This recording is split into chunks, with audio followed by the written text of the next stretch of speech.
Welcome to back to basic channel.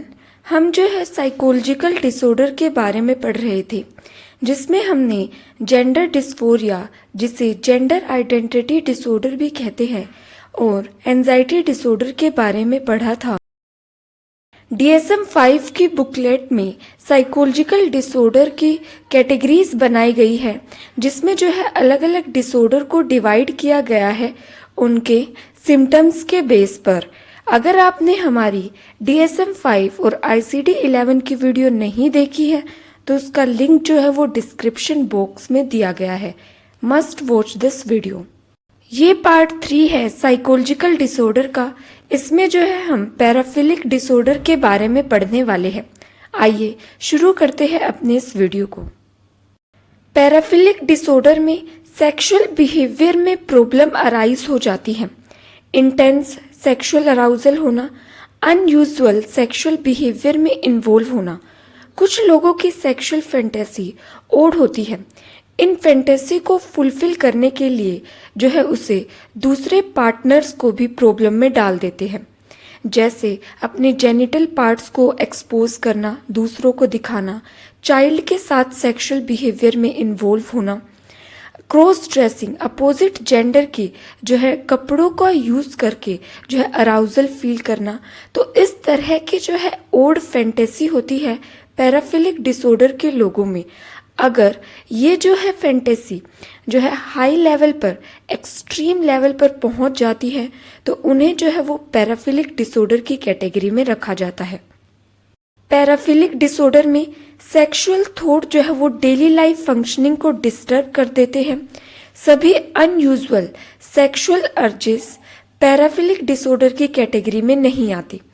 ऐसे sexual behaviour जो harm करते हैं खुद को और दूसरों को, उन्हें जो है वो पैराफिलिक डिसऑर्डर की कैटेगरी में रखा जाता है।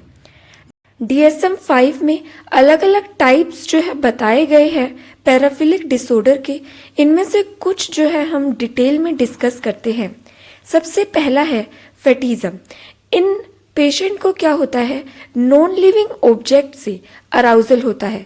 ऐसे लोग जो है वो क्लॉथ के साथ या किसी ऑब्जेक्ट के साथ मैस्टरबेट करते हैं या और इंटरकोर्स की एक्टिविटी में इन्वॉल्व होते हैं, जिसमें मेनली जो है इस डिसऑर्डर में मेल आते हैं। मैक्सिमम जो फेटिज्म में होते हैं वो मेल होते हैं। उन्हें जो है फीमेल के अंडरगारमेंट्स, हील्स, क्लोथ से जो है वो मैस्टरबेट करते हैं और सेक्सुअल इंटरकोर्स की एक्टिविटी में भी इन्वॉल्व होते हैं। फेटिज्म को मेंटल डिसऑर्डर की कैटेगरी में तब तक नहीं रखा जाएगा जब तक यह बिहेवियर नॉर्मल सेक्सुअल फंक्शनिंग में इंटरफेयर नहीं करता। जैसे मान लीजिए एक व्यक्ति जो है वो मास्टरबेट करता है फीमेल के अंडरगारमेंट से, क्लोथ से या हाई हील से भी जो है वो मास्टरबेट किया जाता है। ये बिहेवियर जो है वो पूरी तरह से नॉर्मल है। लेकिन अगर एक हस्बैंड अपनी वाइफ को कहता है कि वह जो है वही हाई हील्स पहनकर या क्लॉथ पहनकर जो है वो उसे जो है सेटिस्फाई करे, तो उस तरह का बिहेवियर जो है वो डिसऑर्डर की कैटेगरी में रखा जाता है। जब वो अपने सामने वाले पार्टनर को प्रेशराइज करता है उसी तरह का बिहेवियर करने से जिससे उसमें अराउजल फील होता है, जैसे उसे मान लीजिए अराउजल फील होता है हाई हील से, तो वो जो है अपनी वाइफ को कहेगा कि आप जो है वो हाई हील्स पहनकर ही उसके साथ जो है वो सेक्सुअल एक्टिविटी में इन्वॉल्व हुए। तो इस तरह का बिहेवियर जो है वो फेटिज्म डिसऑर्डर की कैटेगरी में आता है। फ्रोटिज्म डिसऑर्डर, ये लोग उनके साथ फिजिकल कांटेक्ट बनाना पसंद करते हैं जिससे उन्हें कंसेंट नहीं मिलता, जैसे किसी क्राउडेड प्लेस में टच कराना या रब कराना अपने जेनिटल पार्ट को। ये इन्वॉल्व होते हैं एक्सीडेंटली इंगेज होना, रब कराना या टच करना किसी और के जेनिटल पार्ट को, या किसी और से जो है एक्सीडेंटली अपने जेनिटल पार्ट को जो है वो टच कराना। इस तरह की एक्टिविटी में जो है ये इन्वॉल्व होते हैं। वुमेन ब्रेस्ट को जो है देखना किसी स्ट्रेंजर की, तो इस तरह की एक्टिविटी में अगर किसी का इन्वॉल्वमेंट ज़्यादा है तो उसे जो है वो फ्रोटिज्म डिसऑर्डर की कैटेगरी में रखा जाता है। जैसे आप कभी कहीं ट्रैवल करते हैं बस में या ट्रेन में, वहाँ पर जो है बहुत ज़्यादा क्राउड होता है। तो जिन लोगों को ये डिसऑर्डर होता है वो क्या करते हैं, अपने जेनिटल पार्ट को जो है वो रब करते हैं किसी जो है अदर पर्सन से, किसी स्ट्रेंजर से जिन्हें उनसे कंसेंट नहीं मिला होता है। तो इस तरह के डिसऑर्डर में जो है वो ये लोग आते हैं, उसे जो है फ्रोटिज्म डिसऑर्डर की कैटेगरी में रखा जाता है। नेक्स्ट है सेक्सुअल मैसोकिज्म। इन डिसऑर्डर वाले लोगों को यह डिजायर होता है कि वे पेन में सफर करें सेक्सुअल एक्टिविटी के दौरान। Humiliated sex, verbal abuse sex या इवन जो है ऑक्सीजन डेप्रिवेशन भी कर दिया जाता है, ऑक्सीजन तक भी रोक दिया जाता है अपोजिट पार्टनर का। तो इस तरह की एक्टिविटी में इन्वॉल्व होने से जो है वो सेक्सुअल मैसोकिज्म डिसऑर्डर की कैटेगरी में रखा जाता है, जिसमें ह्यूमिलेटेड सेक्स जो है वो परफॉर्म किया जाता है मार पीट करके।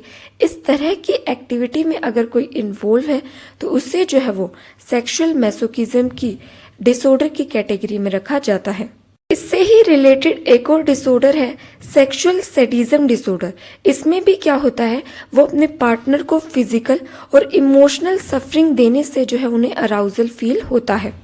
नेक्स्ट है ट्रांसवेस्टिक फेटिज्म डिसऑर्डर। इसमें क्या होता है, क्रॉस ड्रेसिंग करके सेक्सुअल अराउजल जो है वो फील करते हैं, जैसे अपोजिट जेंडर की ड्रेस पहन लेना, अंडरगारमेंट्स जो है वो पहन लेना या उसके क्लोथ्स जो है वो पहन लेना। तो इस तरह की एक्टिविटी करने से उन्हें क्या होता है, अराउजल फील होता है। अगर कोई मेल है तो वो क्या करेगा, फीमेल के अंडरगारमेंट से जो है वो फीमेल के जो है अंडरगारमेंट्स पहन लेगा या उस तरह का जो है वो अपनी जो है क्लोथिंग कर लेगा, जिससे जो है उसे अराउजल फील होता है। तो अगर कोई इस तरह की एक्टिविटी में इन्वॉल्व है तो उसे जो है वो ट्रांसवेस्टिक फेटिज्म डिसऑर्डर की कैटेगरी में रखा जाता है। वोयरिज्म डिसऑर्डर, इसमें क्या होता है, सेक्सुअल एक्टिविटी को देखकर अराउजल फील करना।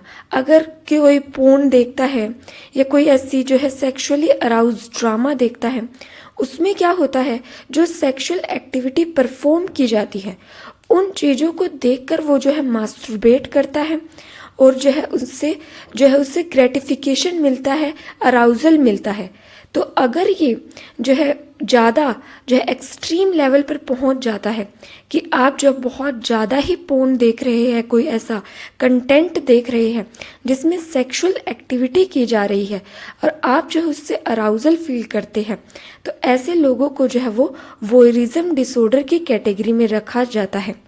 ये जो है डिसऑर्डर, इसमें क्या होता है, बाद में ये नॉर्मल डेली लाइफ फंक्शनिंग में जो है वो प्रॉब्लम क्रिएट करना शुरू कर देता है। तो ऐसे डिसऑर्डर को जो है वो वोयरिज्म डिसऑर्डर कहते हैं। पैराफिलिक डिसऑर्डर में और भी डिसऑर्डर हो सकते हैं, जैसे जूफिलिया। इसमें क्या होता है, एनिमल से जो है वो अराउजल फील करते हैं। पार्टिलिज्म, किसी स्पेसिफिक बॉडी पार्ट को देखकर उन्हें जो है अराउजल फील होता है। बिस्टिफिलिया, सरप्राइज असल्ट करके किसी दूसरे पर्सन को, उससे जो है उन्हें अराउजल फील होता है। नैरेटोफिलिया, डर्टी टॉक करना बिटवीन कपल्स में, जो डर्टी टॉक होती है उससे जो है उन्हें अराउजल फील होता है। तो इस तरह के डिसऑर्डर जो है वो पैराफिलिक डिसऑर्डर की कैटेगरी में आते हैं। जो व्यक्ति अनयूजुअल या किसी और तरह की सेक्सुअल एक्टिविटी में इन्वॉल्व होता है उन्हें जो है वो पैराफिलिक डिसऑर्डर की कैटेगरी में रखा जाता है। ये था पैराफिलिक डिसऑर्डर। इससे पहले वाली वीडियो में हमने जेंडर डिस्फोरिया और एंजाइटी डिसऑर्डर के बारे में पढ़ा था। अगर आपने वो वीडियो अभी तक नहीं देखी है तो उसका लिंक जो है वो डिस्क्रिप्शन बॉक्स में दिया गया है। Must watch this video. Like, comment and subscribe करें हमारे चैनल बैक टू बेसिक को। Thank you for watching this video.